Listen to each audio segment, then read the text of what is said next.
أعوذ بالله من الشيطان الرجيم بسم الله الرحمن الرحيم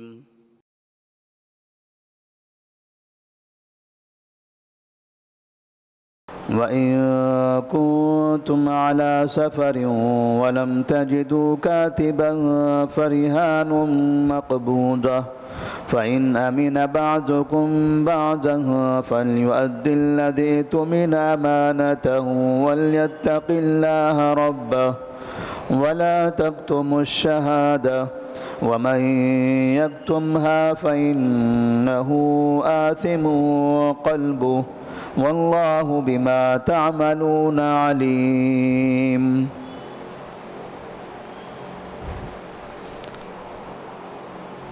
سورۃ البقرہ آیت نمبر 283۔ اللہ تبارک و تعالیٰ نے قرض کے لین دین کے مسائل کا تذکرہ کرنے کے بعد اس آیت میں قرض سے متعلق ہی ایک نئے مسئلے کا ذکر فرمایا ہے۔ اس سے پہلے کی آیت میں اللہ تبارک و تعالیٰ نے قرض کے بارے میں لوگوں سے کہا کہ جب بھی آپ کسی کو قرض دو یا کسی سے قرض لو تو ایسی صورت میں اس معاہدے کو لکھ لو، کس نے کس کو قرض دیا ہے، کتنا دیا ہے اور کتنے مدت کے لیے دیا ہے، اور موقع ملے تو اس پر گواہ بھی بنا لو تاکہ قرض کی واپسی کے وقت میں آپس میں کسی بھی قسم کا اختلاف نہ ہو سکے۔ تو اس طرح سے چونکہ لین دین کے معاملات میں لوگوں کے درمیان بڑے اختلاف ہوتے ہیں اور لین دین کے اختلافات کی وجہ سے آپس کا اعتماد ختم ہو جاتا ہے، بھروسہ ٹوٹ جاتا ہے اور پھر دشمنیاں بڑھتی ہیں، یہاں تک کہ مسائل ہاتھا پائی اور خونریزی تک پہنچ جاتی ہیں۔ اسی لیے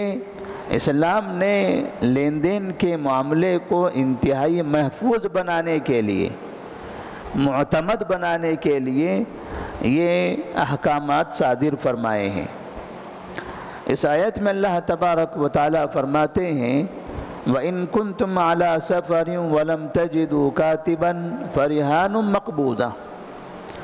اگر آپ سفر میں ہو اور سفر میں آپ کسی کاتب کو، لکھنے والے کو نہ پاؤ، اس سے پہلے کی آیت میں کاتب کا ذکر کیا گیا تھا کہ جب تم قرض دو ایک دوسرے کو تو کاتب کو بلا کر باقاعدہ اس سے لکھواؤ، لکھنے والا کاتب،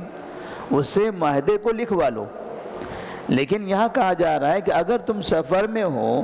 اور سفر میں کوئی آدمی آپ سے قرض لینا چاہتا ہے، اب ظاہر سی بات ہے سفر میں قرض لینے والا کم سے کم کچھ معمولی سی پہچان کا ہی ہوگا، انتہائی اجنبی انسان تو نہیں ہو سکتا، ادھر ادھر سے کوئی رشتہ داری ہو یا کسی تعلق سے وسیلے سے پہچان نکل جائے، ایسے ہی لوگوں میں سے کوئی نہ کوئی قرض لے گا۔ وَلَمْ تَجِدُوا كَاتِبًا،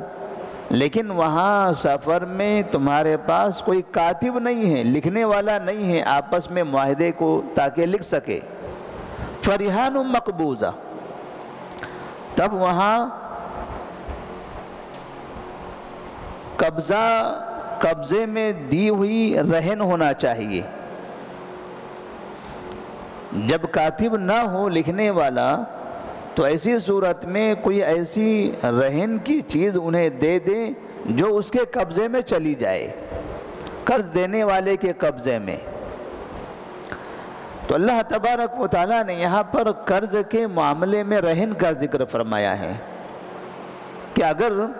آپ کسی سے قرض لے رہے ہو تو بدلے میں اعتماد کے لیے اپنے پاس کا کوئی سامان رہن میں رکھ دو۔ اب رہن میں کس طرح کی چیزیں رکھی جاتی ہیں، جیسے عام طور پر ہم جانتے ہیں کہ بعض مرتبہ لوگ پیسہ قرض لے کر سونا رہن میں رکھتے ہیں، بعض لوگ پیسہ قرض لے کر زمین رہن میں رکھتے ہیں، بعض اپنا گھر رہن میں رکھتے ہیں، بعض اپنی گاڑیاں رہن میں رکھتے ہیں۔ اس طرح سے الگ الگ سامان ہوتے ہیں جو رہن میں رکھے جاتے ہیں، اور قرض دینے والے کو اس رہن کے سامان سے یہ اعتماد ہو جاتا ہے کہ مجھے میرا قرضہ واپس مل جائے گا۔ اگر نہیں مل سکا تو اس کا یہ سامان میرے پاس ہے، اس نے پیسہ واپس نہیں لوٹایا تو اس کی گاڑی میرے پاس ہے، سامان نہیں دیا تو اس کا گھر، اس کے گھر کا پیپر میرے پاس ہے، اس کی چابی میرے پاس ہے۔ تو اس طرح سے قرض دینے والے کو اعتماد ہو جاتا ہے، اطمینان ہو جاتا ہے کہ میرا پیسہ اب کہیں ضائع نہیں ہوگا۔ تو اس طرح سے رہن کا جو معاملہ ہے یہ بھی اسلام میں جائز ہے، قرض کے بدلے میں رہن رکھنا اسلام میں جائز ہے۔ یہاں سفر کا ذکر ہے، حالانکہ سفر کے ساتھ ساتھ حضر میں یعنی شہر میں بھی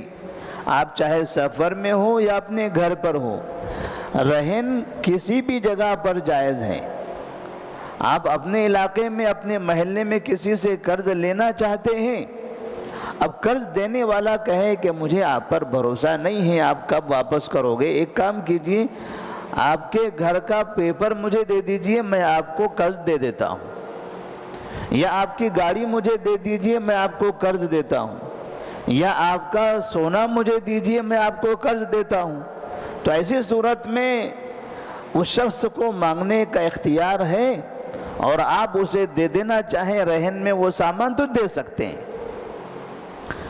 رہن کے مسائل جیسے ہمارے پاس ہم دیکھ رہے ہیں کہ رہن میں رہن جائز ہے، لیکن رہن میں ایک دوسرا نقصان ہے، رہن میں ایک دوسرا نقصان ہے۔ وہ کیا ہے؟ رہن میں سود کا استعمال، رہن میں سود کا استعمال ہوتا ہے۔ جیسے بعض مرتبہ قرض دینے والا آدمی سونا رہن میں رکھ لیتا ہے، لیکن جو قرض دیتا ہے وہ قرض سود پر دیتا ہے، قرض بھی سود پر دے رہا ہے اور ساتھ میں رہن بھی رکھ رہا ہے، ڈبل۔ جیسے مارکیٹ میں ہوتا ہے، آپ اگر 1 لاکھ روپیہ مانگتے ہو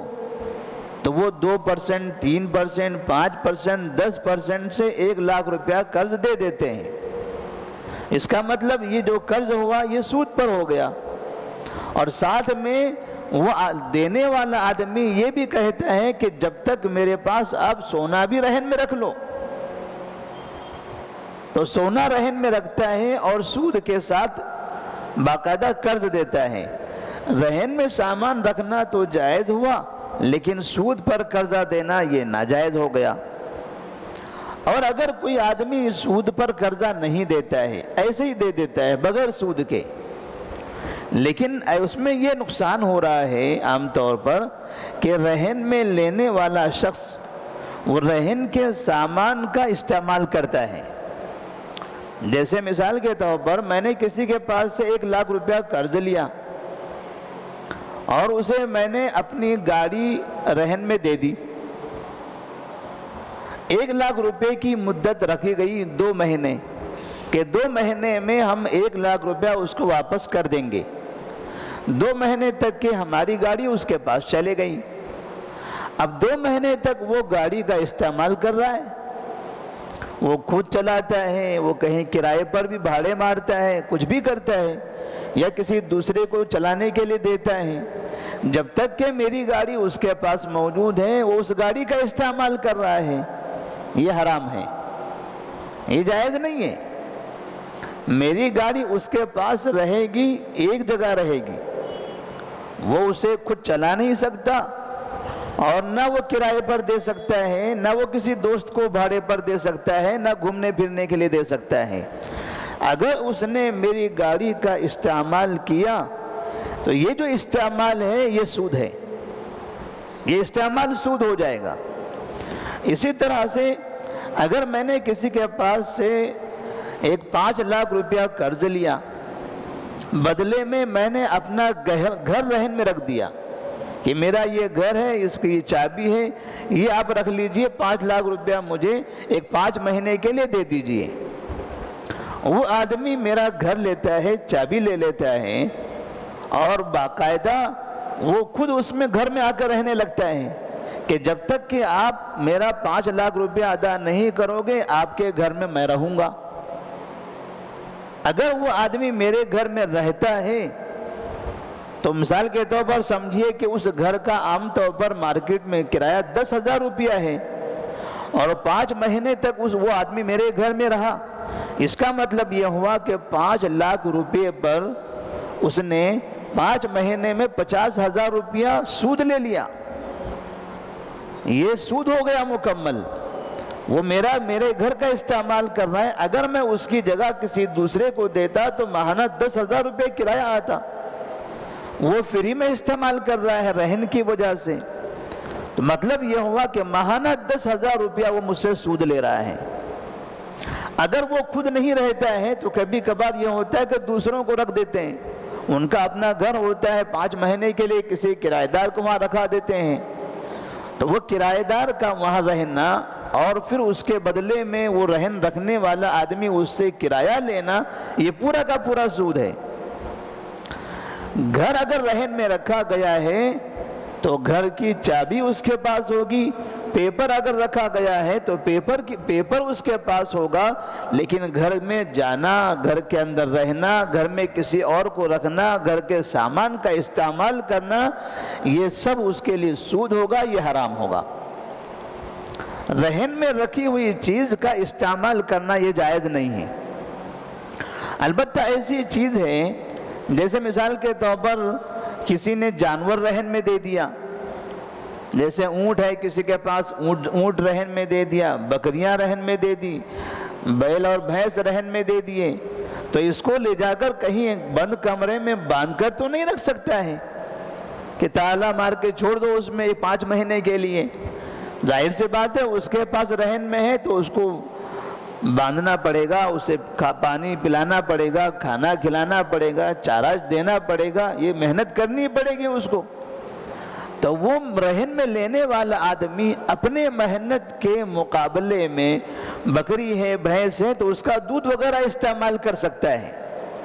کیونکہ وہ اس کو چارہ دے رہا ہے، وہ اسے پانی پلا رہا ہے، وہ صفائی کر رہا ہے، وہ رکھوالی کر رہا ہے، اس کے بدلے میں اس کے لیے دودھ وغیرہ کا استعمال کرنا جائز ہے۔ اگر گھوڑا رہن میں رکھا ہوا ہے، کھلا رہا ہے، پلا رہا ہے، اچھا سنبھال رہا ہے، تو وہ سواری بھی کر سکتا ہے۔ لیکن ایسی چیز جس کی نگرانی کے لیے اس پر کوئی خرچہ نہیں ہے، جیسے گھر ہے یا پھر گاڑی ہے یا سونا ہے، تو اس کا وہ استعمال نہیں کر سکتا۔ اگر میں نے زیورات اس کو دے دیے ہیں رہن میں اور پتہ چلا کہ وہ زیورات ان کی بیوی، ان کے بچے پارٹیوں میں پہن کر جا رہی ہیں،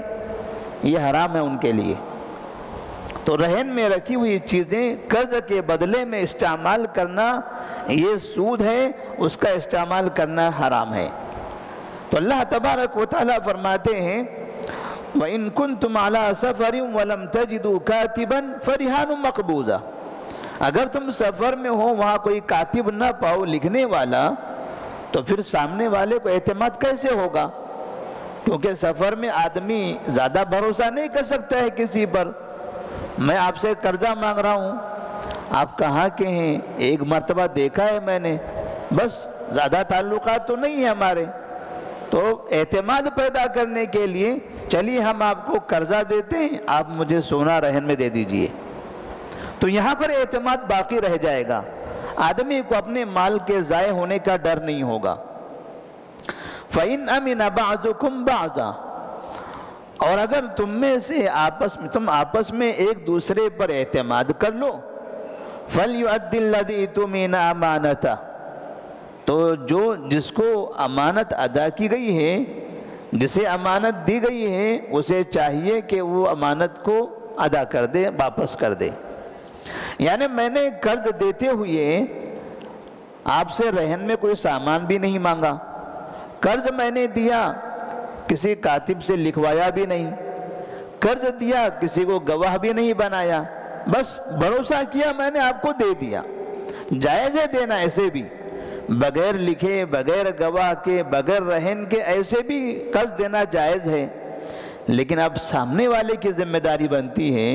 جس پر میں نے اتنا بھروسہ کر کے قرضہ دیا ہے، فَلْيُؤَدِّ الَّذِي أَمَانَتَهُ،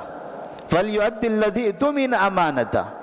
اب جسے امانت دی گئی ہے اب اسے چاہیے کہ وہ اپنے وقت پر امانت ادا کرے۔ جیسے میں نے اعتماد کیا اب اس کے لیے بھی ضروری ہے کہ وہ اعتماد کو خراب نہ کرے، وہ وقت پر امانت کے ساتھ ایمانداری کے ساتھ میرا پیسہ میرا قرضہ واپس کر دے۔ وَلْيَتَّقِ اللَّهَ رَبَّهُ، اور دھوکہ دینے میں، ہیرا پھیری کرنے میں، کم زیادہ کر دینے میں، گھوٹالہ کرنے میں اللہ تبارک و تعالیٰ سے ڈرے، اس لیے کہ میں نے اعتماد کیا، اب اگر وہ گھوٹالہ کرتا ہے، وہ جھوٹ بولتا ہے، وہ کم زیادہ کرنے لگتا ہے تو مجھے تکلیف ہو جائے گی کہ میں نے اس آدمی پر اتنا بھروسہ کیا، کسی بھی آدمی کو گواہ تک نہیں بنایا، بس اللہ تعالیٰ ہی جانتا ہے، میں اور وہی تھے کہ میں لکھوایا بھی نہیں، میں اس کی شکل کو دیکھتا تھا، اس کی تعلیم کو دیکھتا تھا، اس کے گھرانے کو دیکھتا، اس کے والد کو دیکھا، میں نے سمجھا کہ وہ اچھا آدمی ہے، یہ سوچ کر میں نے اس کو یہ قرضہ دیا، اور وہ اب یہاں آنکھیں دکھانے لگا، اب یہاں بدلی کرنے لگا، سب دھوکہ دینے میں لگ گیا، تو ایسی صورت میں مجھے تکلیف ہو جائے گی۔ اب آئندہ میں پھر لوگوں کو قرض دینے سے بچوں گا کہ قرض نہیں دینا چاہیے، تو اس طرح سے خیر کے کام میں رکاوٹ کا وہ سبب بھی بن گیا۔ اس لیے اللہ فرماتے ہیں وَلْيَتَّقِ اللَّهَ رَبَّهُ، اسے چاہیے کہ وہ اپنے رب اللہ تبارک و تعالیٰ سے ڈرے۔ وَلَا تَكْتُمُوا الشَّهَادَةَ، اور گواہی کو نہ چھپاؤ۔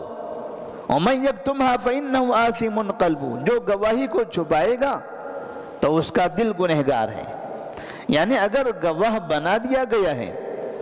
قرض دیتے لیتے وقت میں ہم نے کسی کو گواہ بنا دیا تھا، جب واپسی کا وقت آیا میں اب قرض مانگنا چاہ رہا ہوں، سامنے والا مجھ سے کہتا ہے کہ آپ نے اتنا قرضہ دیا تھا، میں کہتا ہوں نہیں میں نے تو زیادہ دیا تھا آپ کو، تو ہمارے درمیان ایک آدمی گواہ موجود ہے، نہیں وہ گواہ کی ضرورت نہیں ہے، چھوڑیے گواہ کو، مجھے پکا معلوم ہے آپ نے مجھے 45,000 روپیہ دیا تھا، میں کہوں گا نہیں میں نے 50 دیا تھا پورے، گواہ سے پوچھئے، وہ کہتا نہیں گواہ سے پوچھنے کی ضرورت نہیں ہے، مجھے یاد ہے کہ 45 دیا تھا، گواہ کو پکڑا جاتا ہے، وہ کہتا نہیں 45 ہی دیا آپ نے،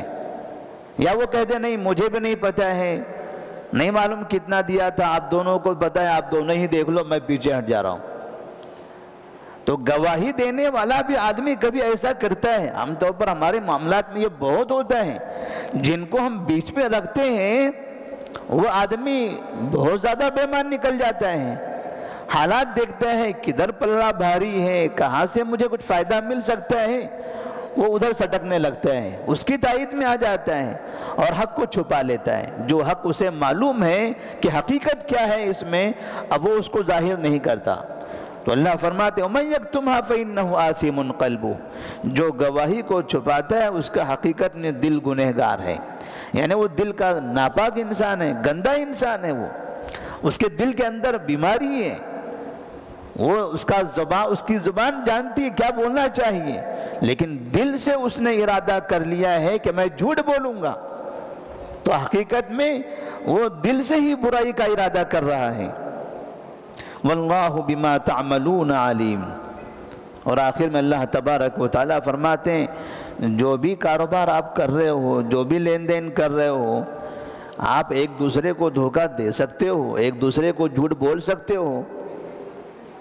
لیکن اللہ تبارک و تعالیٰ کو تو دھوکہ نہیں دے سکتے۔